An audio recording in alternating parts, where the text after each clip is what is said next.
Ya, sering terhubung dengan ibu, dapat perhatian dari ibu. Terhubung dengan ayah, dapat perhatian dari ayah. Terhubung dengan Allah, diperhatikan oleh Allah. Kalau Allah sudah perhatikan, apa yang susah bagi Allah? Ini yang menjadikan orang-orang yang dekat dengan Allah cenderung mendapat kemudahan. Ya, dan tidak harus jadi ustadz. Silahkan jadi apapun, pebisnis silahkan yang baik-baik, arsitek silahkan, jadi pilot silahkan. Cuma satu, dekati Allah. Supaya aksesnya dibuka, kemudahan didapatkan. Kalau Anda champion di pekerjaan, juara, bagus, rumah mewah, kendaraan banyak, tapi masalah kecil di rumah nggak pernah selesai.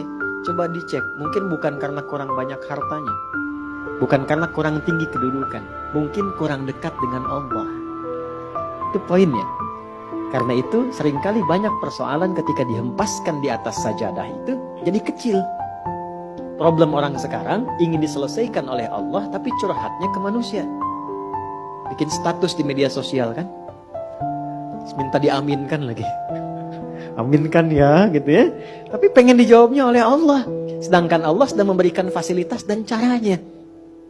Nah, yang paling dahsyat itu ada orang yang persoalannya dimudahkan oleh Allah. Jadi bukan gak punya masalah, dia memiliki persoalan bahkan yang kadarnya sama, tapi diberi kemudahan oleh Allah untuk mengatasinya, sehingga seakan-akan ringan saja. Seakan-akan ringan, bukan gak punya masalah. Nah, karena itulah kemudian kenapa saya buka untuk membiasakan ini, karena ini ada bagian sunnah yang menipis. Ya, ada bagian sunnah yang menipis, yaitu menyertakan doa dalam setiap aktivitas. Kalau mau diteliti secara psikologi juga, itu ada pengaruh doa pada motivasi diri. Orang yang sering berdoa itu meningkat kepercayaan dirinya. Motivasinya menguat. Sehingga dengan meningkatnya motivasi diri itu cenderung mudah mengatasi berbagai persoalan. Ini poin pertama. Yang kedua, ini yang paling penting yang ingin saya tekankan sebelum kita memulai kajian. Bapak Ibu sekalian, di dalam Islam, doa itu bukan sekedar mengoneksikan diri dengan Allah Sang Khalik, tapi juga mengandung pedoman. Sekali lagi, mengandung pedoman dari aktivitas yang akan kita kerjakan.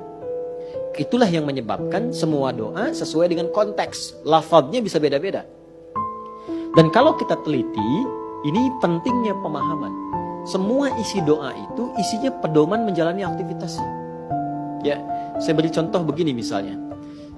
Tadi teman-teman kan masuk masjid ya. Doanya apa? Allahumma ftahli abwaaba rahmatik. Nanti keluar doanya apa? Allahumma inni as'aluka min fadlik. Coba lihat, kenapa doa masuk dengan keluar beda? Dan kakinya kenapa beda?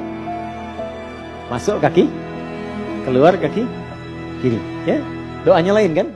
Coba, Allahumma ftahli abwaaba rahmatik. Kita terjemahkan ya. Jangan-jangan dibaca tapi nggak tahu artinya, ya? Atau dibaca tahu arti nggak tahu maksudnya. Karena ini terkait pedoman. Ya, Allahumma, ya Allah. Itu bahasa halus dari kata ya Allah itu Allahumma. Ya Allah itu sudah bahasa Arab. Ya dengan Allah. Ya Allah itu bahasa Arab. Ya, dan itu sudah menjadi fitrah manusia. Ya, bahkan jangankan masuk masjid, kepleset aja ya Allah, ya Allah. Ya. Lihat mendung ya Allah kan, ya Allah mendung. Ya kan? Lihat hujan, ya Allah hujan. Ya kan?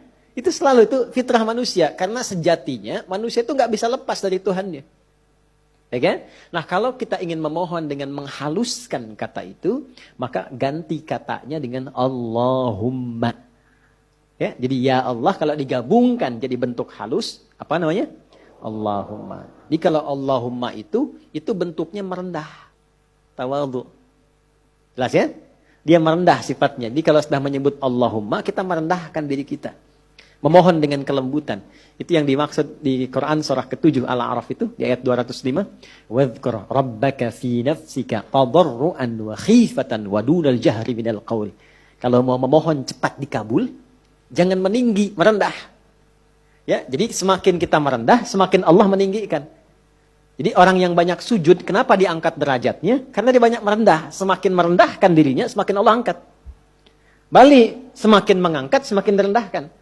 Kenapa itu? Ya, Azazil itu yang terhormat. Azazil terhormat tuh di alam langit itu, terhormat.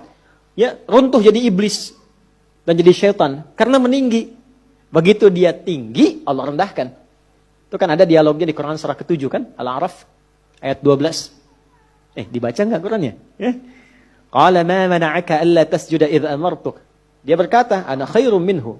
Ya, qala ana khairum minhu, khalaqtani min narin wa khalaqtahu min tin.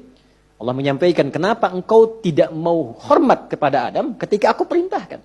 Bukan masalah sujudnya. Enggak penting sujudnya kata Allah. Yang penting itu yang perintahkan saya. Kenapa enggak patuh?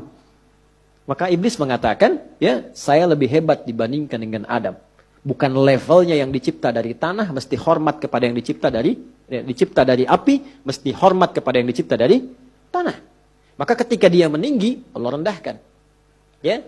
Dan ketika seseorang merendah, Allah tinggikan. Maka dari itu, kalau ingin berdoa cepat dikabul, maka merendahlah di hadapan Allah.